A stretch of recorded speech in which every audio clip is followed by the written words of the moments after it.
Hey guys, Chris from Killer Arcade Games here. Today we got to talk about the Killer Instinct Pro Series cabinet. I waited a day so I could really think about it and think of what my feelings were on it. I was actually a little confused by it in a weird way. I mean, it's clear what it is, but something about it was like, I don't know how I feel about this. So after doing a decent amount of thinking about it, I've decided I'll just do a video on the things that I like and don't like about it. So let's start with the things I do like about it. It's pretty obvious. Of course, they've finally put HAP joysticks and buttons in, which is a big deal.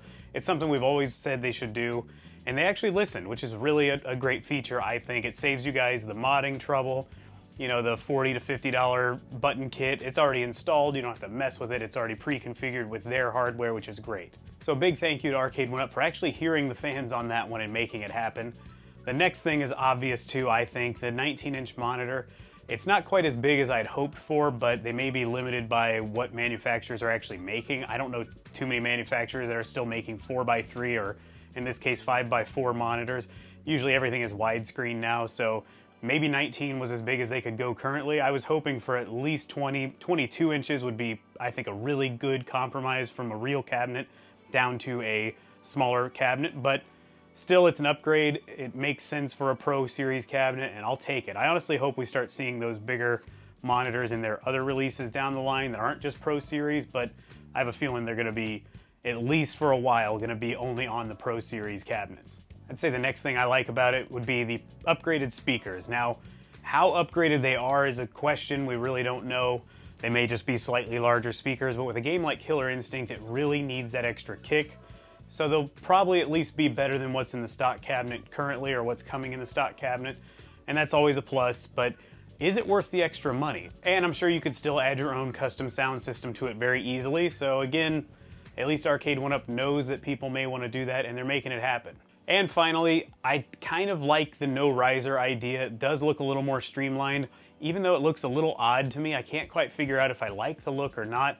All we're seeing is mock-up renders for now. As far as I know, they've never shown a real one built yet. Maybe they will in the future. I would really like to see it before I really judge it. But for the most part, I like that the front of the cabinet is indented like a real Midway cabinet, and then the art side flares out a little bit, just like a Midway cabinet. And I think that's a good thing that they're doing. They're starting to pay more attention to it. The control deck is actually slanted down a little bit, and it looks like the viewing angle on the monitor is actually pretty good.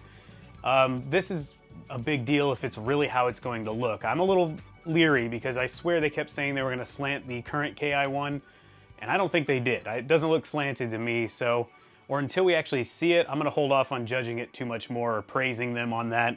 I want to see this thing built and a real video of it and a picture of it. All right, let's get on to the things I really don't like. And when I say I really don't like, I'm going to go ahead and just say it. I flat out hate some of the things on this cabinet. And the first thing that I really hate is the faux metal T-molding. Why would you do metal T-molding on a Killer Instinct cabinet? I know people equate this chrome look or metal look with luxury or a higher end thing. They do that with vehicles, and I don't like it there either. In fact, on my truck, I paid more money to get a higher trim level to avoid chrome. The trucks, they're chrome filled, and I don't really like it personally. But on the arcade, it's just not for me. I can appreciate that you're gonna put real T-molding on there. That's a huge bonus for me alone. You don't need to go crazy with the faux metal. It's not even real metal, so what are we doing here? Just put black T-molding, or if you wanna get a little flashy, maybe you do because you wanna make it look more valuable to the consumer, put blue on there. It'll match really well with the cabinet. I do like Killer Instinct cabinets with blue T-molding. I prefer black personally just because that's how it came originally, and my whole goal with all this stuff, with all these 3/4 scale cabs, is just try to get it as close to the real thing as possible. But it's your choice, of course, but in my opinion, lose the metal T-molding altogether, go with black or blue. I think you know where I'm going next, the speaker grills. Those are completely ugly in my opinion. Take that off of there. Personally, if I bought it, I would pull those off immediately. I don't even know if I'd install them if they're not pre-installed. I would take them off, spray paint them black, wait for them to dry, put them on, or just replace them altogether. If you look at a real Killer Instinct cabinet, it's one big piece of a grill up there. You can't really even tell it's a grill. The speakers are nicely hidden.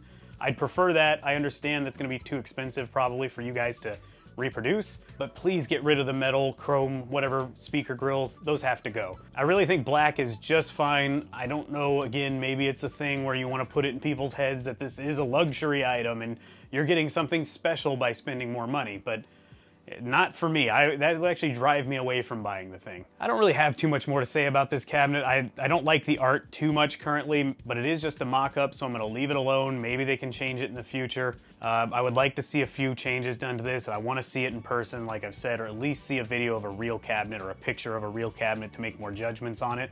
But for now, I think they're at least kind of moving in the right direction. We can talk about the price probably more at a later date, because right now I'm thinking $1,000 is what I've been hearing the rumor is. Although I saw Scott Bacharach said sub 1,500 on a CNET article in an interview, and I really can't imagine paying more than $1,000 for anything Arcade1Up makes currently.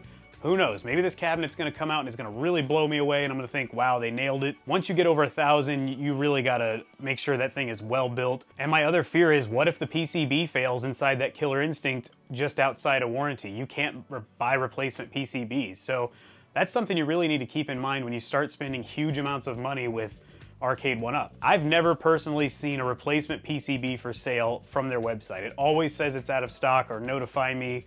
Maybe they actually notify you privately and say, here, you can buy this one. I do know that they are good about replacing bad circuit boards when they're in warranty, but once you're out of warranty, say this cabinet comes out at $1,200. You bought this thing, you're about 2.5 months out of warranty, and your circuit board is just totally dead. You can't play the game. And I'll bet you bought this cabinet because you didn't want to mod a cabinet. You wanted this thing ready out of the box. So you're not just gonna say, oh, I'll just throw a PC in it and mod it. And there's probably a reason you're spending this much money. You want this thing to be ready out of the box, no tinkering, HAP controls pre-installed. So keep that in mind.